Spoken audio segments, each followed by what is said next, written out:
Since childhood I dreamed of love, of a sincere and faithful knight who would take me on a white horse from the tower of a high castle. And my dreams almost came true. I met him, Mark, when I was just 15. He was 3 years older than me, slender, with black hair that fell freely on his forehead and eyes the color of the night sky. We fell in love instantly, passionately and recklessly. Mark was the son of a wealthy merchant and I was the daughter of a simple blacksmith. Our parents did not approve of our relationship, but we swore fidelity to each other, believing that love would overcome all obstacles. 5 years passed, 5 years of happy life filled with dreams and hopes. I thought we would be together forever, that nothing and no one could separate us. But fate had a cruel blow in store for me. One day I accidentally overheard a conversation between Mark and his friend. They were talking about me, about our marriage, about how it was arranged not out of love, but out of convenience. I don't love her, confessed Mark. It's just a marriage of convenience. My father wanted to merge our capital with her father's capital. The words of my beloved pierced my heart like sharp daggers. The world around me swayed, losing all its colors. I couldn't believe that the person I trusted with all my heart was betraying me, deceiving me. Tears streamed from my eyes like a hailstorm. I couldn't hold back the sobbing. I fled from that place, not knowing where to go, not understanding what to do next. The next day I gathered my things and left our house. I couldn't live with a person who broke my heart anymore. My parents were desperate. They begged me to return to Mark, but I couldn't. I knew I couldn't live with someone who didn't love me. I wanted genuine love, true happiness, not a marriage of convenience. I didn't know what lay ahead for me, but I was ready to venture into the unknown to find what my heart desired. I walked the streets of an unfamiliar city, without money, without food, without a roof over my head. But I didn't give up. I believed that somewhere my destiny was waiting for me, my true love. One day, when I had almost lost all hope, I met an old beggar woman. She gave me a piece of bread and offered me shelter in her small hut. I gladly accepted her offer. The old woman turned out to be wise and kind. She not only gave me shelter but also wise advice, helped me believe in myself again. I lived with her for several months, helping her around the house. During this time I learned a lot, understood a lot. I realized that true happiness lies not in wealth and luxury but in sincerity, kindness, and love. One day a traveling circus came to our town. I had always dreamed of the circus, of its spectacular shows, of daring acrobats and cheerful clowns. I went to the show and was enchanted. The acrobats, jugglers, clowns, they all brought joy and unforgettable impressions to the audience. And suddenly I saw him. He traversed the air as if he were a bird. His sun-kissed body was lean and muscular. Long russet hair billowed in the wind, while bright blue eyes gleamed with excitement. He was a tightrope walker performing a death-defying act high above the ground. He balanced on a thin rope stretched between two towers, without any safety harness. Even from my spot far below, I could feel the tension hanging in the air. Every step he took, every movement of his hand seemed like a dance with death to me. Yet he moved with confidence as if on solid ground. When he finally reached the end of the rope, the crowd erupted into rapturous applause. I too applauded, enchanted, feeling something strange that I had never felt before. After the show, I couldn't sleep for a long time. The image of the tightrope walker didn't leave my mind. He was like the free wind, like a fearless eagle soaring above the clouds. He was the embodiment of courage, strength, and beauty. The next day, I went to the circus again. This time I decided to talk to this mysterious man. His name turned out to be Eric. He wasn't just a simple tightrope walker, he was the director of the entire circus. Eric was nothing like Mark. He wasn't a wealthy heir, didn't have estates and servants. But he had something much more important: sincerity, kindness, and a true passion for his work. We talked for hours, and with every word I felt a spark between us. He told me about the circus, about his life, about constant travels and meetings with new people. His eyes, when he spoke of his passion, shone as brightly as the summer sun.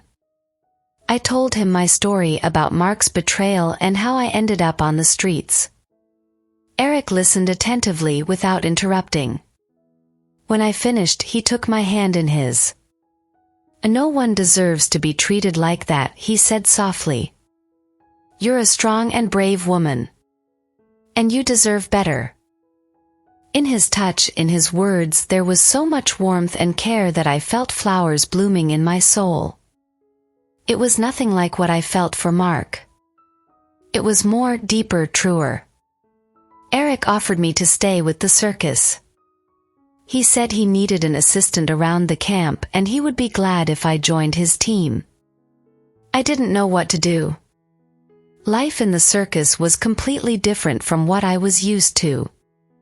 But something drew me to Eric, to this new, unknown path. I looked into his eyes and said, "Give me some time to think." The next day I made my decision. I went to Eric and said, "I'm coming with you." A warm and sincere smile lit up his face, so warm and sincere that a blush appeared on my cheeks involuntarily. From that day on, my life changed forever. I became part of the circus troupe. I helped them around the camp, sewed costumes for the artists, and even learned some circus tricks.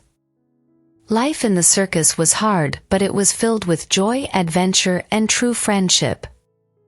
I felt alive, needed, happy. Every evening I marveled at Eric's performances. He was a true master of his craft. His movements were light and graceful, as if he were not walking on a rope, but dancing in the air. One day, after another successful performance, Eric invited me for a walk through the night city.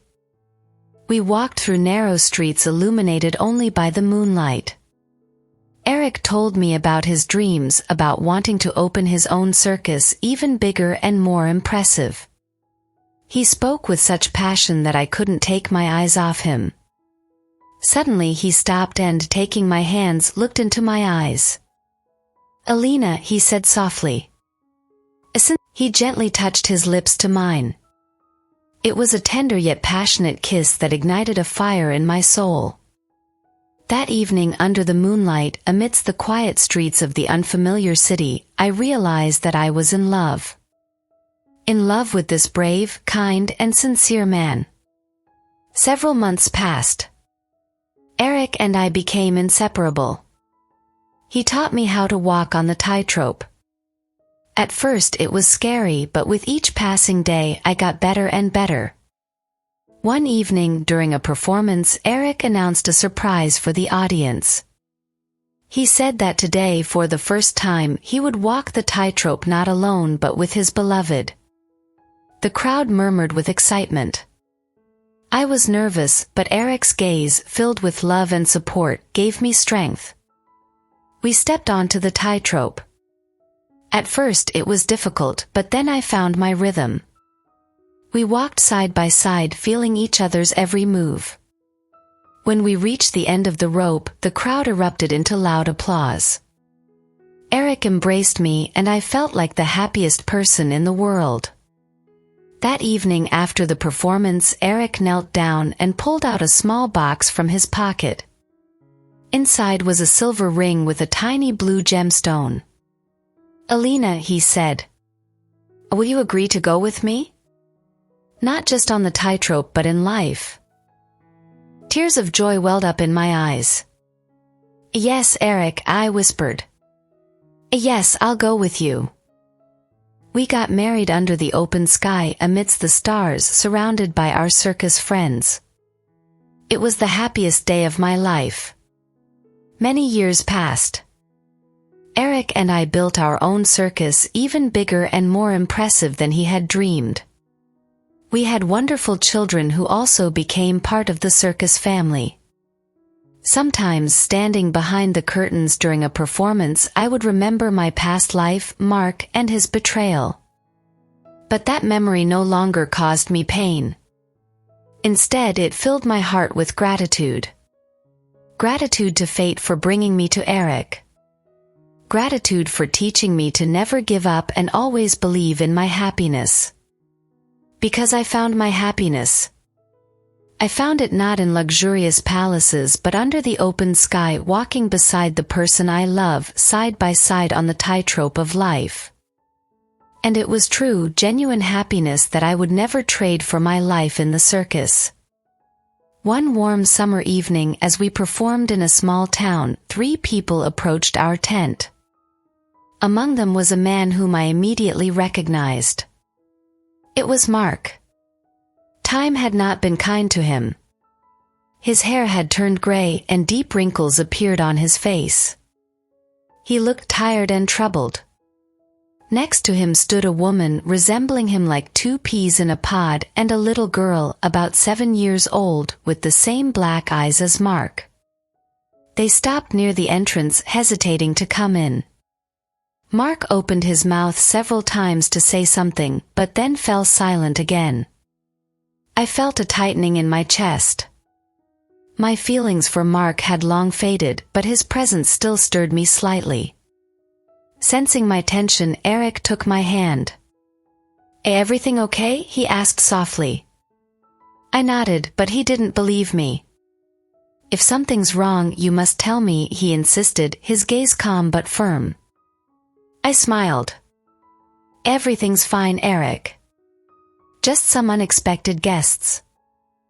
Approaching them, I politely asked, "How can I help you?" Mark averted his eyes.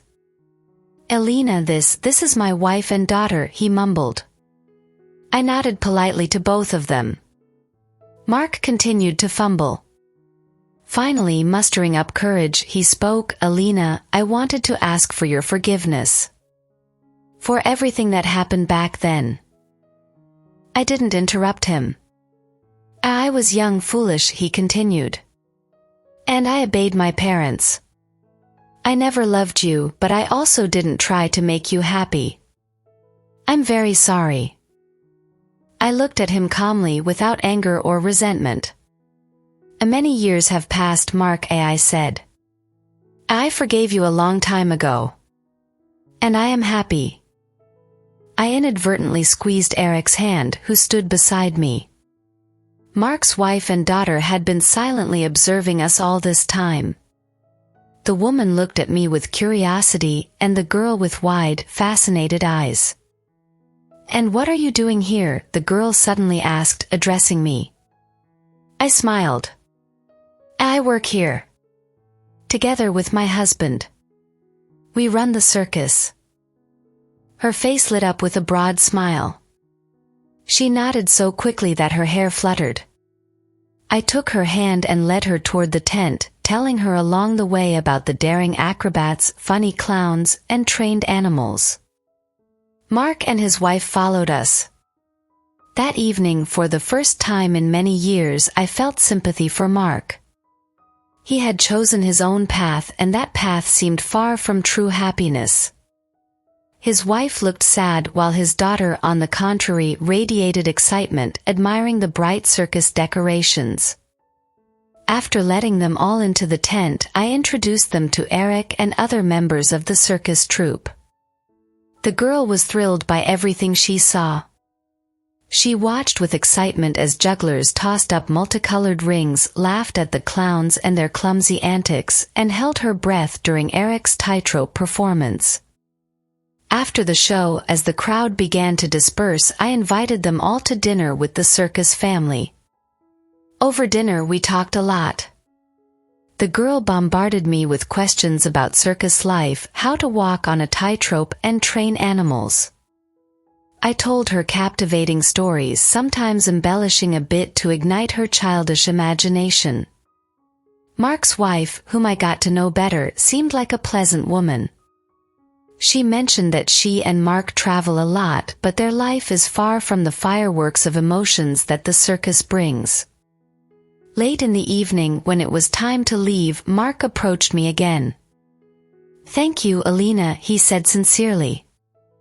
"For everything. You are happy." I smiled. "Yes, Mark. I am happy." He nodded and, taking his daughter's hand, headed to their carriage.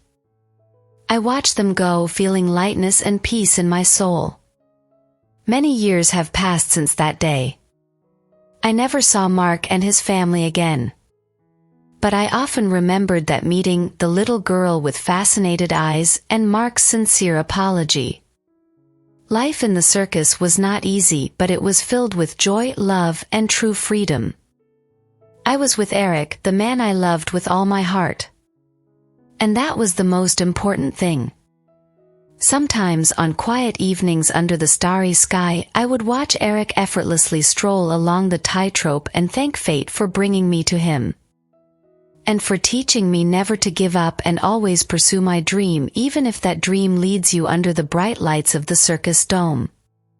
Eric was unlike anyone I had ever met.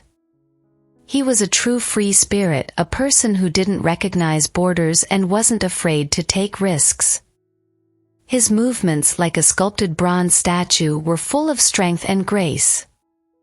His hair, the color of ripe wheat fields, flowed freely in the wind, and his eyes, the color of the night sky, sparkled like stars. When he laughed, it sounded like joyful thunder, and when he was angry, his brows furrowed like clouds before a storm.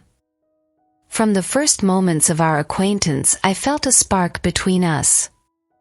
His sincerity, his passion for life, his fearlessness, all of it enchanted me. With him I felt confident, strong, happy. Learning to walk on the tightrope was not easy for me. My legs trembled and my head spun from the height. I was afraid to make a wrong step, to fall down.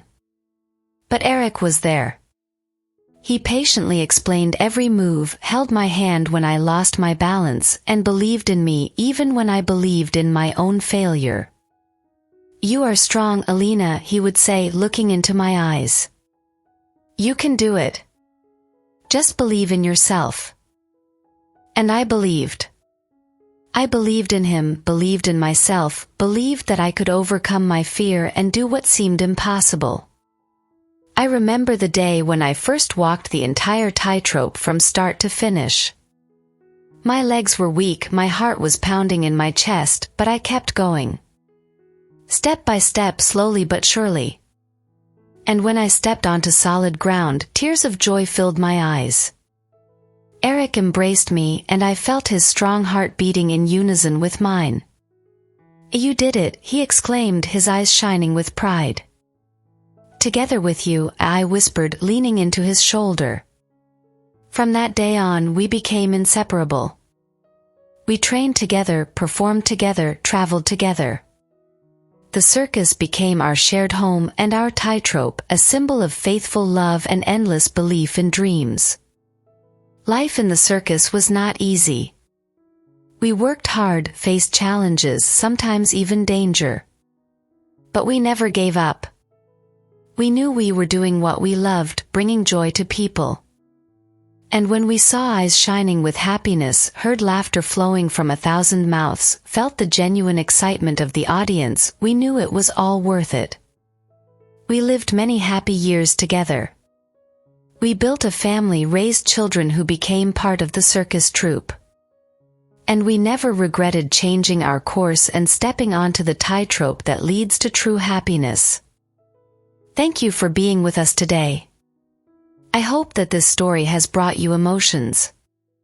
If you enjoyed the video, don't forget to like it, subscribe to the channel, and click on the bell so you don't miss any of our new stories. Thank you for your support. You are the best.